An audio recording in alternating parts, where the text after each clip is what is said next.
What is up, guys? How we doing? Welcome to another Jeremy Ramblins video, a weekly series where I just talk about my week and a couple different subjects. Appreciate you being here. I officially quit Uber, or at least tried to. I literally called them and told them to deactivate my account, and they didn't. Well, what the fuck? Like, if that doesn't prove my point about what I've been saying, I don't know what does. I can't even get Uber to fire me, let alone look into cases when customers lie. But you know what I realized? Tip baiting is 100% intentional. Uber allows it because that customer is a customer who probably wouldn't have gotten their delivery. So through tip baiting and abusing that system, they got their delivery, and who profits off that? Uber does. So screw the fact that we're actually committing fraud on the person that did that delivery. Uber gets paid. That's all that matters. So instead of looking into this and looking at the evidence and, banning this customer, they'll just allow them to do it to the next driver. And that's just insane to me. And, but we did Instacart, and what pisses me off, giant mega corporation doesn't care about you, right? Not a shocker. I always knew that. It just pisses me off that it's all coming to an end because of customer ratings. That's what pisses me off about it. Look at this shit. So look at this. I literally got thanked by a customer on Instacart for just asking what they would like instead of this item that they were out of, right? This happens daily, every day. And the sad thing is, this is not me going the extra mile. This is bare minimum. This is what you should be doing. You should be communicating with your customer. You shouldn't be, I shouldn't be thanked for not giving unwanted advances to a woman, or thanked for saying, hey, I'll be there in 10, or thanked for this. This is how low the bar is, right? And every day I get messages like this. And it's all coming crashing down because a customer lied about me, and I'm this terrible employee that has, can't follow instructions, is stealing items, and is rude and unprofessional. That's what pisses me off about it. Is that after 2 years of this, after going the extra mile, that it's all coming to an end because of this. And that's just bullshit. But whatever. This company doesn't deserve my time. So I'm not going to give it to them anymore. But anyway, other than that, moving on. This is the last I'm going to speak on it. I'm trying to be positive instead of talk about how much this is actually stressing me out. I truly believe my hard work will pay off, man. And yeah, the Righteous Gemstones, the season finale of that, I keep talking about that because if you haven't seen it, it is such a good show on HBO Max, dude. The Righteous Gemstones, Vice Principals, Eastbound and Down, such hilarious shows. But the Righteous Gemstones made damn near take the cake as because of the higher production. It might take the cake as best in terms of audience scores. But the last episode is this weekend, and then I'm gonna do a review on that. If you haven't seen the show, check it out. It's a dark comedy about a very rich religious family, and that's basically it. I actually think Danny McBride's humor is better than Seth Rogen's if I had to pit them against each other. I always thought they were on the same team, basically, how Seth Rogen works with all the same actors, but it's actually not. Danny McBride had his own team with Jody Hill and David Gordon Green, who everybody shits on for the Halloween franchise not being good and the Exorcist movie not being good. But I have one thing to say there, and that's Blumhouse. baby. Blumhouse made Lee Wanell look like he didn't know what he was doing. There's only so much you can do with Blumhouse. I'm not going to blame Danny McBride and David Gordon Green. Now, however, they are going from one genre to another, but with Blumhouse, there's only so much you can do with a production company like that. Blumhouse does not care.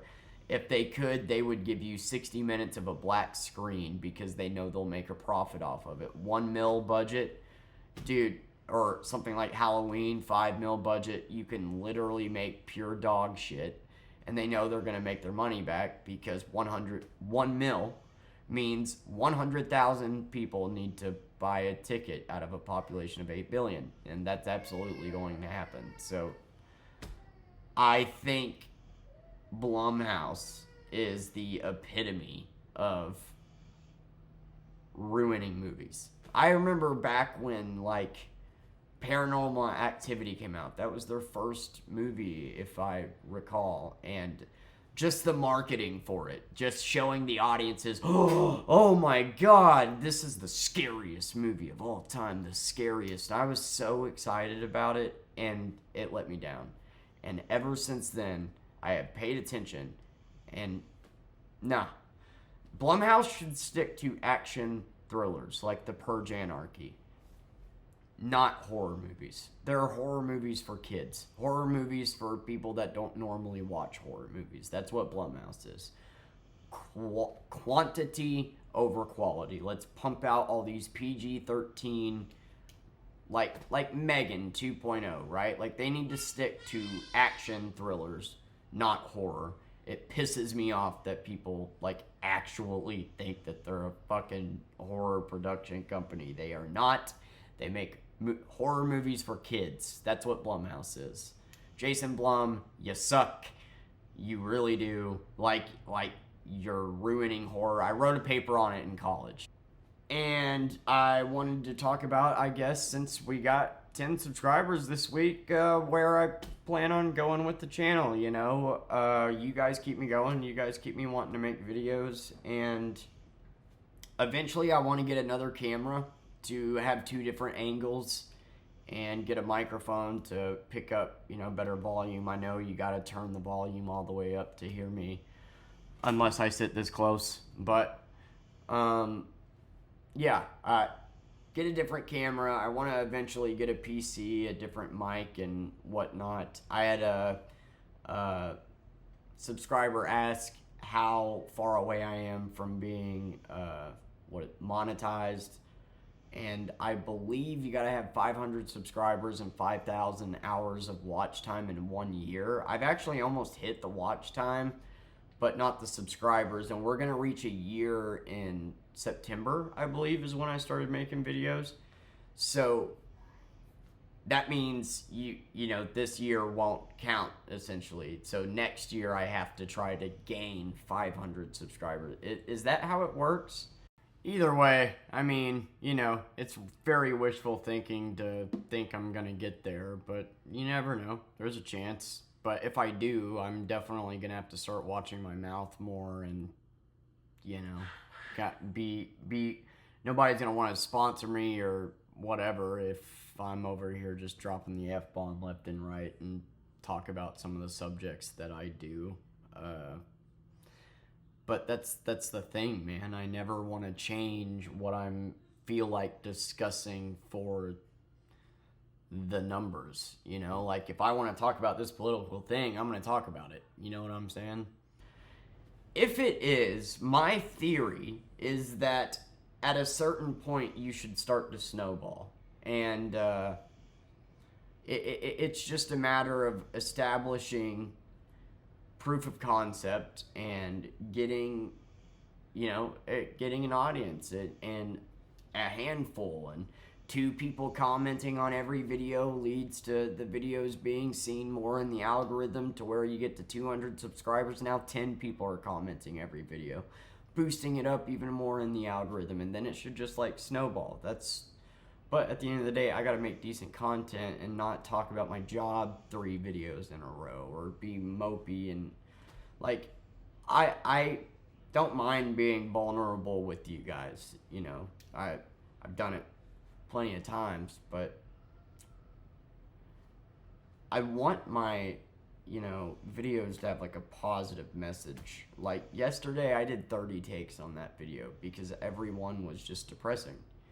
It was just me talking about being defeated and just feeling like I don't know what to do anymore. But, like, and it's not that I mind letting you see that side of me. It's just that mindset is everything. I don't know what the fuck we're going to do, but I know that we're going to figure it out. I know that I'm not going to give up, and I know that I'm a damn good worker, and that I can do anything that I set my mind to. And there's other jobs out there, and if Uber doesn't want good drivers, fuck them. Let them implode, But yeah, it does bum me out, though, to think that, like, it was literally perfect a year ago and just everything they've done since. And that's kind of how DoorDash went. I did DoorDash for 2 years, and I was coming off waiting tables, and I was making $200 to $400 a night waiting tables. So when I started doing DoorDash, I was determined to make $200 to $300 a day. And $20 an hour isn't a lot, but if you can work 15 hours in a day, it is. And I shit you not, I have a screenshot of making $306 on DoorDash, and I worked 15 hours. But that's just, you can't do that every day, But my point is that when I first started DoorDash, it was so busy that you could literally work 15 hours a day and be busy the whole time. And in the span of 2 years, I watched them destroy it. Make it to where you're getting a order every 30 minutes. Even if you're top dasher now, I know they have a tier platform like Uber. And you get an order every 30 minutes, and then it's not worth doing, but you're so desperate that you... Basically, I have watched these gig apps just say, fuck you, to its drivers. Like, they provided a livable income and just said, screw you, and tried making it the customer's responsibility to pay us, and it's just not here, for like DoorDash and Uber Eats and shit, it is, because you're wanting me to do the service, but the part that's not fair is how much you charge them in fees, yet none of that goes to the drivers. So you're asking the customer to pay $30 for a burger and then pay our wage on top of it. So I get the customer frustration there is what I'm trying to say. And every time they cut pay and whatnot, like, it's not going, like, back into the app or lowering the fees for customers so maybe they'll tip more. No, it's just they're just looking to increase their bottom line, screw over the customer and the driver as much as they can, and it's bullshit. But yeah, content wise, I really want to get a PC, and then my streams not necessarily just be games, us hang out, maybe watch silly videos, go over silly things, make fun of people, whatever, and it's just a matter of getting there. But as far as, like, money, I do not have the money to get the things that I want, like, it's going to be a minute. Honestly, when I finally have all these debts paid off, the next thing I need to get is a washer and dryer. That's way more important than a computer. And so once I get the washer and dryer paid off, then maybe I can finally get a PC. Then maybe I can finally get another camera. Then maybe but for a while it's just this. It's just this, baby. It's just me. It's just me rambling. So, yeah. I just hope I inspire you guys to keep going. Life is fucking hard. It is, and we're all just trying to figure it out. And I hope that I help you guys as much as you help me. And I'll be on stream tonight at around 11 midnight, and I'll be on stream tomorrow. And then, yeah, we'll see how next week goes with Instacart, I guess.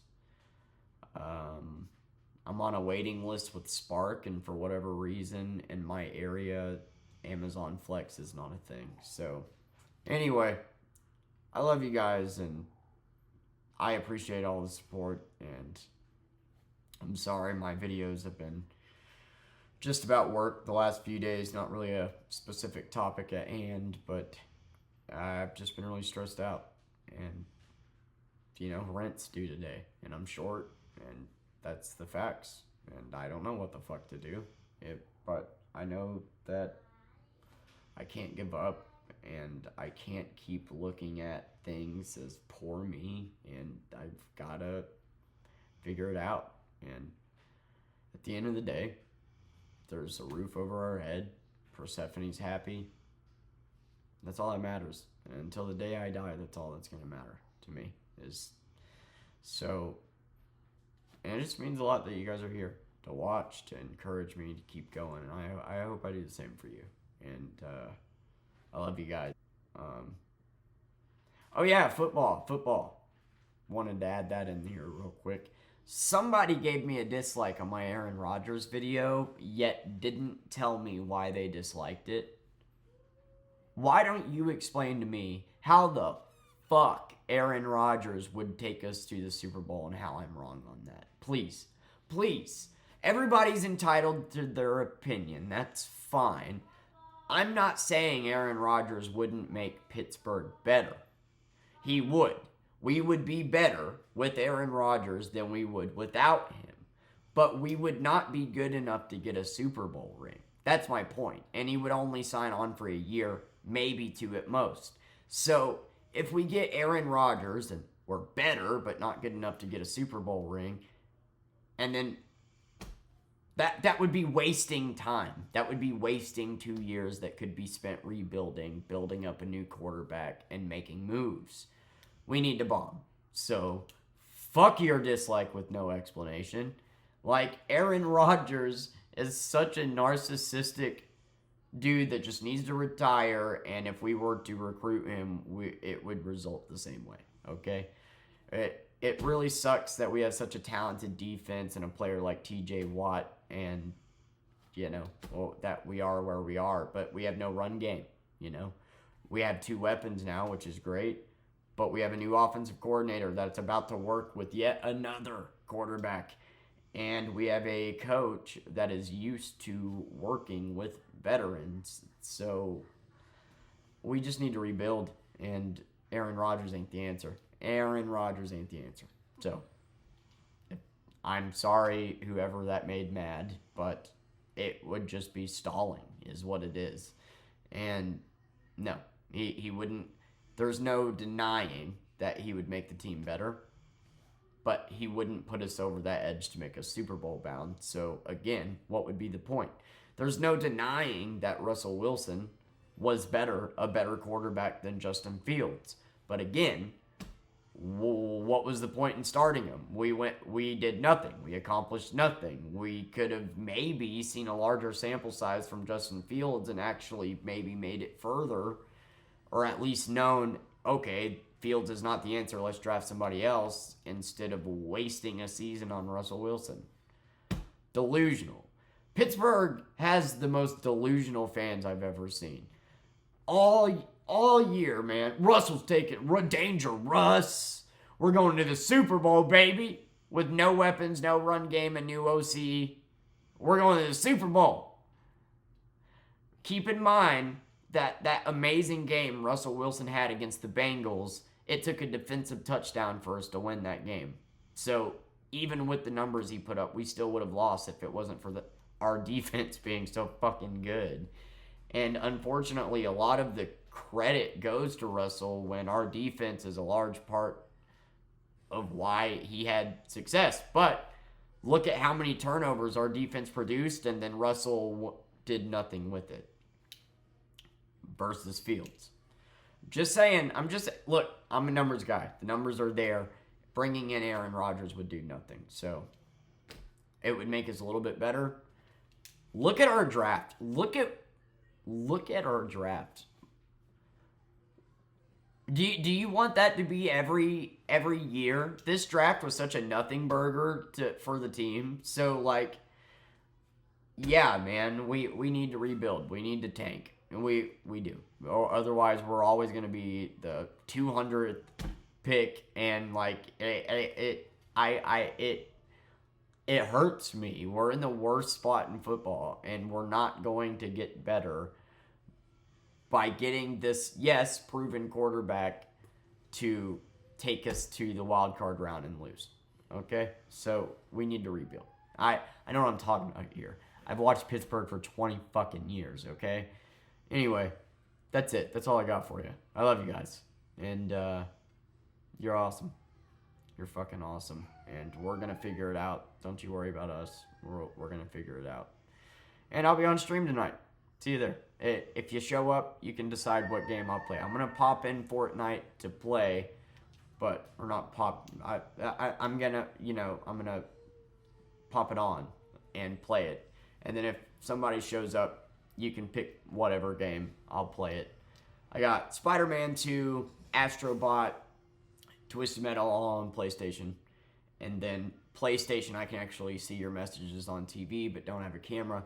And then I got Crash 1 through 4, Spyro, and a shit ton of games on Xbox. So, even though chat's a pain in the ass, playing those games, I can refresh and look at chat whenever I want. And everything that I've seen, it just looks like internet issues. So, yeah, if somebody shows up, I'll play whatever you want me to play instead of playing Fortnite, which I have to, kind of focus on for 10 minutes and I can't reply, and I know that's got to be annoying. So it should be a better chat experience tonight. I'll play what you guys want. So hope to see you there.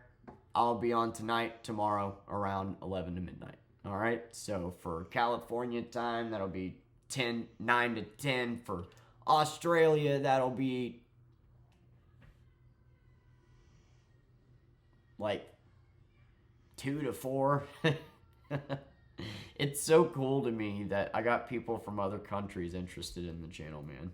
That's so dope. But yeah, no pressure if you can't make it. Don't ever feel pressure to show up. But I love you guys. Bye.